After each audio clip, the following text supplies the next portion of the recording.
Ken Pringle earned his baseball distinction as an outstanding player, manager, and off-field organizer of the Boys of Ames Centennials of the Manitoba Southwest Baseball League. Ken, you were inducted actually into the Baseball Hall of Fame in 2013 as a member of the Centennials. You started playing with the team at age 17. Were you somewhat intimidated moving into senior baseball at that tender age? You know, you are. We had a pretty good program growing up, which my father had coached, so we'd been through lots of league tournaments, so probably physically I felt more ready than mentally. But I give a lot of credit to a guy by the name of Greg Workman. He was a young guy. There was 8 or 9 of us that joined the team at the same time.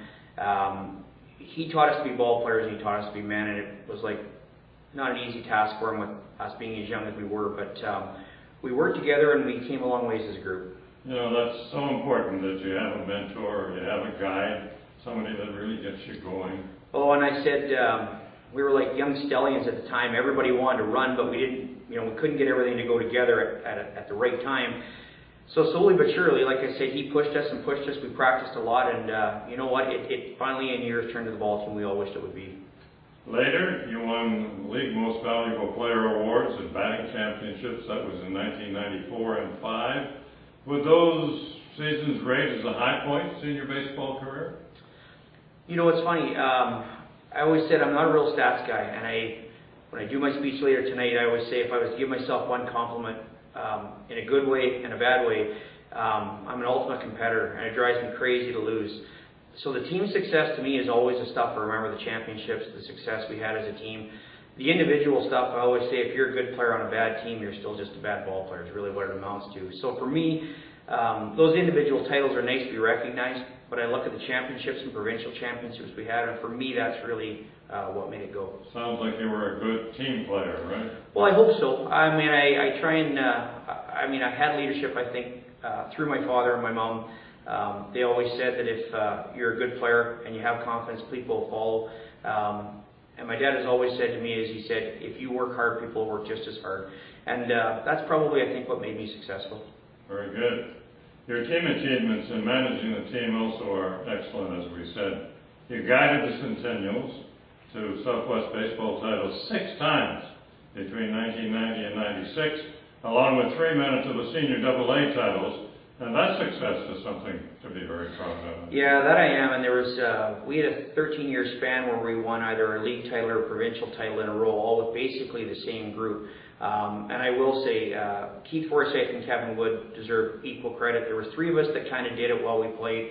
You know, it wasn't easy to do, but it also wasn't easy for the players. Those players had to accept a guy that was playing, giving orders, and so it would only work with those players within the team kind of abiding by the rules. And so, you know what, I try not to give myself too much credit about it. It was, as I said, it was kind of a 3-man band, and the rest of the players, everybody bought in. We all committed to practice, and you know, we loved playing the game, and we had lots of fun outside of the diamond, and that's what made us what we were. You talk about the players with great deal of pride, I'm sure. Was there a big turnover during the course of those years? You know, it's funny, when the Centennial started, it was a bit of a lunch bucket crew, and when we came out of midget, there was about 8 of us that came through all at one time, and we were all like 17 years old. So for the next few years, that was the main group of that team.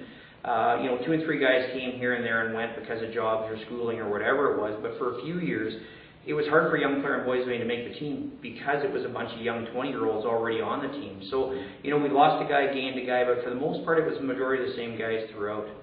Did some of the baseball people suggest that maybe as a result of this, you should run for mayor in Boys of Ames? They sure did. They're stuck dealing with my business, which is probably plenty. And you know what? I said, I think that's a thankless task. Nobody would like to get her. You may not have many coming to your games. You betcha.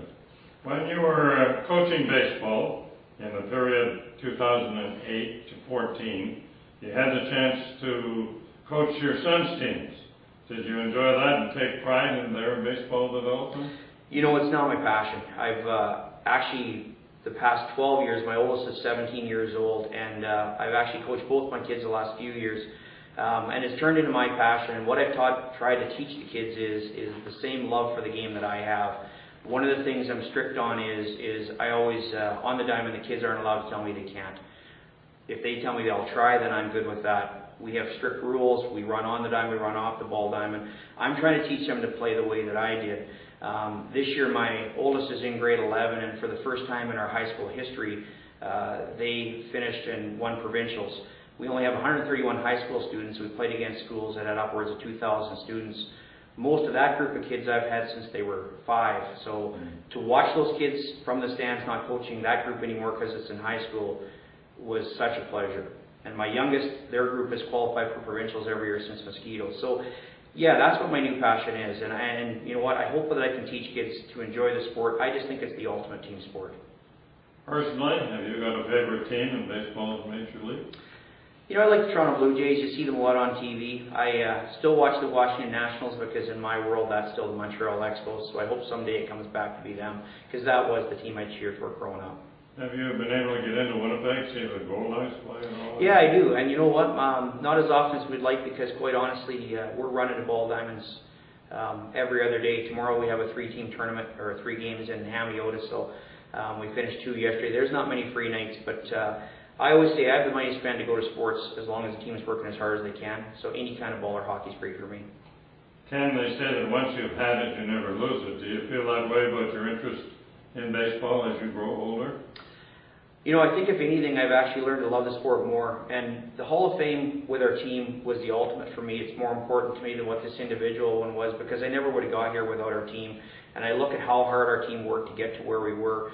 But when we came that day, a couple of years back, to watch the Gladwin Scotts, the Joel Wishers, all the guys that are so passionate about baseball, and to watch their love for the sport, it makes you love it even more.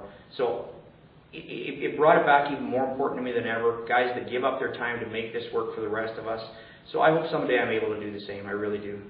I would suggest it's kind of satisfying to look back and be recognized as a Hall of Famer in your sport. And do you agree on that? Oh, it's incredible. It really is. And I will say, when I first got the call from Gladwin, I've got some friends that don't mind playing pranks. And I said, for a couple of days, I didn't want to say a word to make sure I wasn't on the other end of another gag. But I did say to Gladwin, I think there's lots of guys I played with and against that were more worthy than me. I put my time in. I worked hard at it. And I said to him, once they picked me, I wasn't going to give them a chance of changing their mind. Ken Pringle, a baseball legend in Boys of Ain and a member of the Manitoba Baseball Hall of Fame.